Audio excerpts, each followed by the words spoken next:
Absolument. Voici le texte de la première scène que nous avons écrite, que vous pouvez copier et transférer facilement. Début du chapitre 1, le réveil du doute. Elias avait toujours admiré la façon dont Sophie gérait le chaos. Il aimait l'ordre qu'elle imposait à leur vie, une ancre, après l'épisode flou de son accident.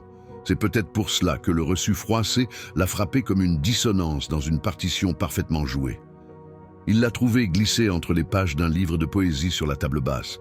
Ce n'était pas un livre de Sophie. Elle lisait des essais sur l'art contemporain. C'était un livre qu'il venait d'acheter. Le reçu, parking public, rue du Pont-Neuf, Lille. Date, il y a 3 jours. Heure, 14h17. Il s'est approché de la cuisine où Sophie était en train d'assembler une salade complexe, le couteau s'abattant sur une planche de bois avec une précision rythmique. « Où étais-tu mardi après-midi » demanda-t-il, essayant de donner à sa voix un ton désintéressé, mais le mot « Lille » le brûlait. Sophie n'a pas arrêté de couper les légumes. Son visage, encadré par des mèches blondes parfaitement coiffées, est resté serein. « Mardi » répéta-t-elle avec la patience douce qu'elle employait maintenant pour chaque question qu'il posait. « J'étais au cabinet du Dulcedler, Laurent. Tu sais, pour l'inauguration de la sculpture dans la salle d'attente.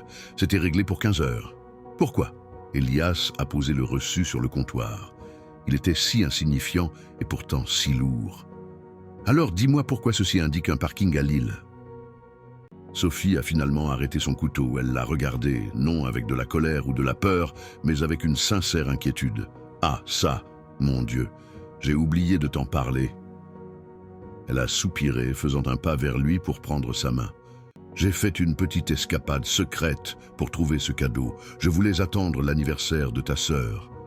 Mais je savais que si je te le disais, tu serais stressé par le trajet.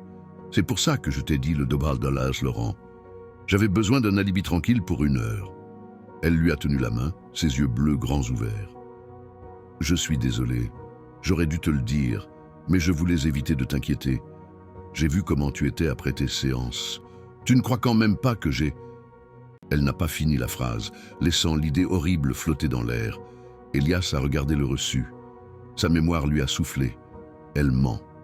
Mais son esprit traumatisé lui a répondu.